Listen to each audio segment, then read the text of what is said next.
अनुराग भदौरिया, कौन किसकी चॉकलेट छीन रहा है? जी, आपको भी मुस्लिम चाहिए, आपको भी यादव चाहिए, आज साथ में आपने एक और जाति चाहिए। चॉकलेट किसकी छीनी जा रही है? सुन लीजिए, आज आपने अजय की चॉकलेट, आपने अजय आलोक की चॉकलेट छीन ली। आपने दो सवाल क्या पूछे, वो डर के मारे कह रहे हैं आप मुझे डांट रहे हो। अजय आलोक जी, ये सवाल हम लोग रोज फेस करते हैं अमीश देवन के साथ। रोज वो सवाल पूछते हैं, हम जवाब देते हैं। माना वो कुछ भी सवाल बीजेपी की तरफ से पूछते तब भी जवाब देते हैं। आप दो सवाल में डर गए, आपने उनकी चॉकलेट छीन ली। अब मैं आपको जवाब दे रहा हूं। सवाल यह है कि भारतीय जनता पार्टी बुरी तरह से डरी और घबराई है।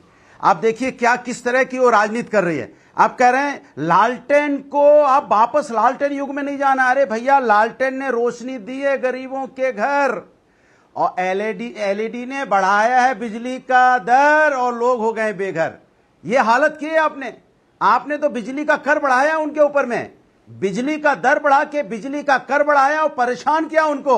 कहां एलईडी जलती है भैया? इसी लालटेन से पढ़ के लोग देश के प्रधानमंत्री, मुख्यमंत्री, ना जाने कितने आईएएस, आईपीएस, ना जाने कितने पत्रकार और इंडस्ट्रियलिस्ट, ना जाने कितने साइंटिस्ट पैदा हुए। और आप लालटेन को बताने लगे कि नहीं लालटेन युग में नहीं जाना है, तो आपके यहां तो बिजली नहीं आती है। अरे पर लालटेन का युग बीत चुका है अनुराग भदौरिया। लालटेन के सारे जिंदगी तो जी रहा है। आपने 1 मिनट बोल लिया, लालटेन का युग बीत चुका है। लालटेन सिंबल होगा लेकिन लालटेन का युग बीत चुका है। अरे मेरी बात सुनिए, अब एलईडी का युग आ गया है। उन्होंने लालटेन की, एलईडी का युग आया है, लेकिन बिजली का दर बढ़ा के जो कर हमसे वसूला जा रहा है जनता से, वो उसकी वजह से। अरे वो बात सही है, लेकिन बिजली का दर कितना बढ़ाया हुआ है आपको पता है क्या? बिजली, मेरी बात सुनिए, आप बोलने तो दीजिए। अरे मैं बोलने दे रहा हूं, लेकिन आप भी ट्यूबलाइट की तरह बात कर रहे हैं। कितने दिन तक गायब? अरे मेरी बात ही नहीं, मैं ट्यूबलाइट की तरह आप बात कर रहे हो, मुझे ऐसा लग रहा है ट्यूबलाइट की तरह आप बात कर रहे हो। मैं कितनी आप लालटेन कर रहे हो, मैं कह रहा हूं एलईडी का युग आ गया। आप कमाल कर रहे हो, बोलिए। मैं एलईडी का युग आया, मैं क्या एलईडी का युग तो तब चलेगा ना जब बिजली आएगी। जब बिजली नहीं आएगी तो क्या होगा? फिर लालटेन तो जलेगी ना जब बिजली नहीं आएगी। तो भाई बिजली भी तो आनी चाहिए ना। ये कह रहे थे कि अभी हमने सोलर प्लांट लगाने वाले हैं, मुख्यमंत्री ने सोलर की बात की है। अरे 20 साल से क्या कर रहे थे फिर, जब अभी तक सोलर प्लांट नहीं? अरे महाराज, आप मैं कह रहा हूं, आप एलईडी, आप लालटेन को सपोर्ट करिए, लेकिन अपने घर पे कोई लालटेन लगा के खुश नहीं है। सबको एलईडी की रोशनी चाहिए। आपके घर पे लालटेन नहीं है, एलईडी है? बताइए। एक सेकंड रुकिए। मैं अनुराग भाई आपसे पूछ रहा हूं, थोड़ा जाती सवाल है। आपके निवास स्थान पे एलईडी है या लालटेन है? बिल्कुल। हाँ बोलिए। आपके घर पे, मैं चॉकलेट की बात छोड़िए, एलईडी है या लालटेन है? अब तो ट्यूबलाइट भी नहीं है। जवाब सुन लीजिए। अरे जवाब सुन लीजिए ना। मैं आपसे कह रहा हूं कि गांव में जब बिजली चली जाती है, कितने घंटों बिजली गायब रहती है, तो लालटेन से ही तो काम चलता है ना। उसमें बुराई क्या है भाई? सेकंड ऑप्शन है ना लालटेन। हो गई कि आप लालटेन की बुराई करने लगे। अरे उसके लिए भी इमरजेंसी लाइट है। आप आरजेडी की बुराई उसके लिए भी इमरजेंसी लाइट है। सेकंड ऑप्शन है, आप लालटेन पे प्राण दिए पड़े हो। लालटेन सिंबल अच्छा है, लेकिन पब्लिक को ना बोलिए लालटेन अपनाइए। अरे साइकिल, पब्लिक को ना बोले लालटेन अपनाइए। साइकिल की बुराई करने का आपको अधिकार नहीं है। आप समाजवादी की कोई बात कह सकते हैं, लेकिन आप लालटेन की बुराई करेंगे, साइकिल की बुराई करेंगे। मैंने तो साइकिल के बारे में कुछ बोला ही नहीं। साइकिल तो हेल्दी है, साइकिल चलाना तो हेल्दी है। मैं खुद चलाता हूं साइकिल, इसमें क्या बड़ी बात है? आप भी चलाते हैं साइकिल, साइकिल चलाना तो हेल्दी है। आप बार बार लालटेन बहुत जरूरी है। लालटेन हमेशा सेकंड ऑप्शन है भाई। आप फंस रहे हैं इस पूरे खेल के अंदर। अब तो ट्यूबलाइट भी कोई इस्तेमाल नहीं करता, अब तो एलईडी होती है। जब आप साइकिल चला के नहीं फंस रहे हैं तो मैं लालटेन चला के कैसे फंस रहा हूं भाई? आपने पूरा वक्त निकाल दिया इन सभी चीजों में।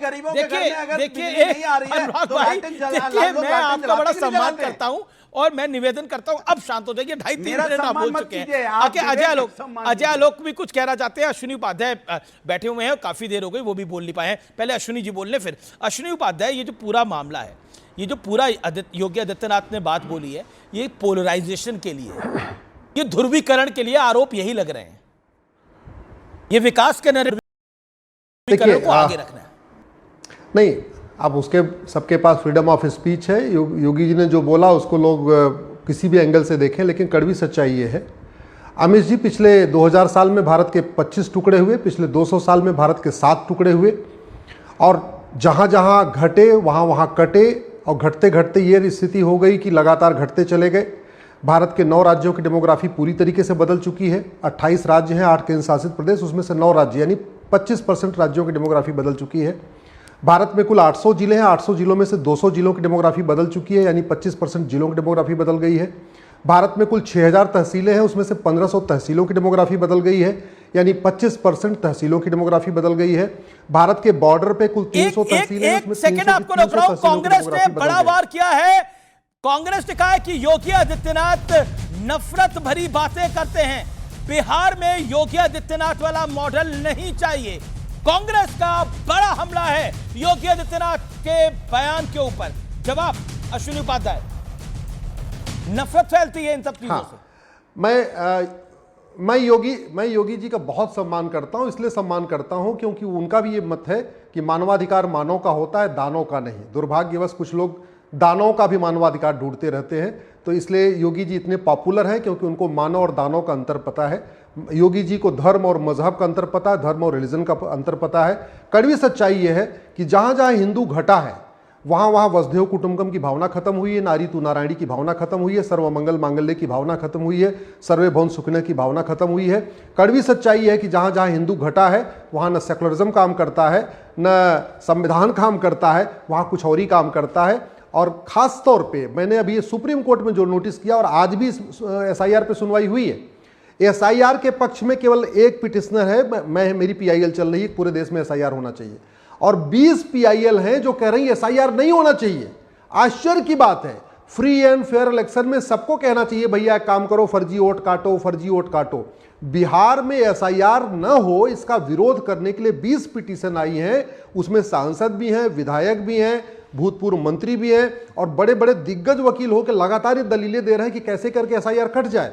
मैंने तो एस्टिमेट किया था कि भारत में 5 करोड़ फर्जी वोटर है, लेकिन अब लग रहा है कि भारत में लगभग ये आंकड़ा 7 करोड़ तक जाएगा, क्योंकि अगर 65 लाख फर्जी वोटर बिहार में हो गए, इसका मतलब बंगाल में ये आंकड़ा लगभग 1 करोड़ जाएगा, असम में लगभग आंकड़ा 1 करोड़ जाएगा।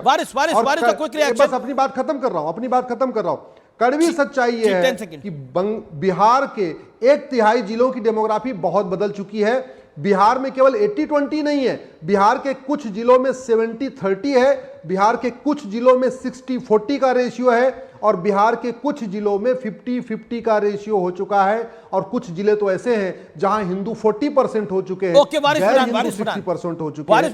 वारिस पठान जवाब इस बात का। देखिए अमीश भाई, देखिए अभी हमारी हिस्सेदारी की लड़ाई थी। हमने ये कहा था कि जब 14% वाला यादव अगर मुख्यमंत्री बन सकता है तो 19% वाला मुसलमान को क्या अधिकार नहीं है हिस्सेदारी का? क्या उसको नहीं चाहिए डेवलपमेंट, विकास का? बराबरी क्यों नहीं देते उनको? हमने इसलिए कहा था कि आइए साथ में, क्योंकि यही बोलते थे ना महाविकास आघाड़ी के वक्त भी कि जिसकी जितनी संख्या भारी उसकी उतनी हिस्सेदारी। अब अगर उस हिसाब से आप देखो तो बिहार के अंदर 38 जिले तो मुसलमान 19% है, आप डिवाइड कर लो कितने लोगों को मिलना चाहिए टिकट, मगर यकीन मानो अमीश भाई किसी को नहीं मिलेगा, 10% भी लोग नहीं बात मानेंगे। और हम जब साथ में जाने की बात करते तो कांग्रेस वाले हमारे ऊपर बेबुनियाद इल्जाम लगाते हैं। खुद के अंदर सेल्फ इंट्रोस्पेक्शन कभी नहीं किया है लोगों ने। हरियाणा में पूरा सुपड़ा साफ हो गया, जहाँ हरियाणा के ऊपर से तो असद ओवैसी का हेलीकॉप्टर भी नहीं गया था, फिर क्यों हार गए? देखिए ये चाहते नहीं है कि बीजेपी को हराए, ये चाहते नहीं है कि एनडीए को हराए, हम चाहते हैं बीजेपी को हराए। इसलिए हमने बोला कि सेकुलर वोटों का विभाजन न हो, साथ में आ जाते। मगर यहाँ बैठ के बस इल्जाम लगाना, बेबुनियाद बातें करना और मुसलमानों के वोटों को अपना पेट्रोल डीजल का कर जो फर्ज निभा रहे हो आप, अच्छी बात है, इसके लिए बधाई के पात्र हो। जो डीजल पेट्रोल आपको आपके हेलीकॉप्टर में डल रहा है उसका कर जो फर्ज बड़ा आरोप है अनुराग, सब देख रहे हैं। आप सत्ता से सवाल नहीं पूछ रहे हो, अरे आपको तो शर्म आना चाहिए। सवाल नहीं पूछ रहे हो, दलितों पर अन्याय हुआ बिहार में सवाल नहीं पूछ रहे हो, पुल गिर जा रहे सवाल नहीं पूछ रहे हो,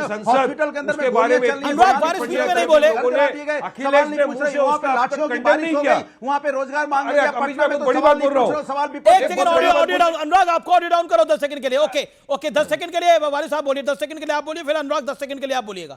ओके देखिए अनुराग भाई ये बात कर रहे, इकरा हसन इन्हीं की सांसद है, मुसलमान सांसद है, उसको इतने बड़े बड़े अक्षरों से बुलाया गया, मुल्ली कहा गया, खराब नामों से बुलाया गया, बेचारी इमोशनल हो गई।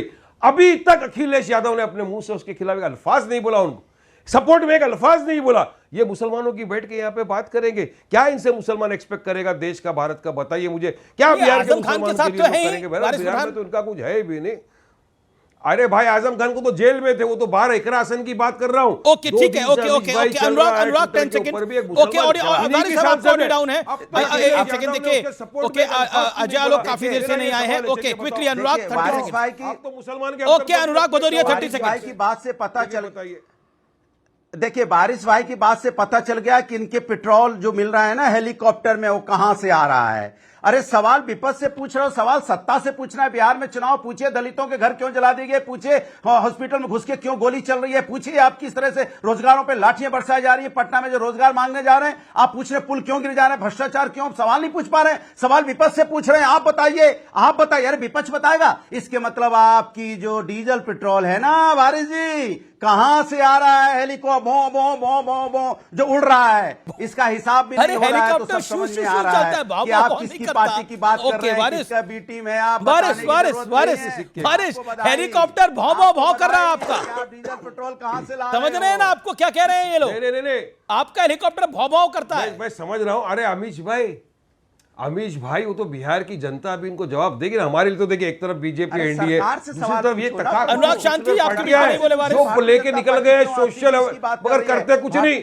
रैली निकाला हमने, सैलाब निकाल लिया पूरा बिहार का। मैं अजय आलोक की बात करता हूं, Ajay Alok and Atul Londhe Patil. Ajay Alok okay okay Waris Pradhan, Anurag Bhadauria, शांति। अजय आलोक आप काफी देर से हाथ खड़ा कर रहे थे, मैं माफी चाहता हूं, बोलिए आप 30 सेकंड्स।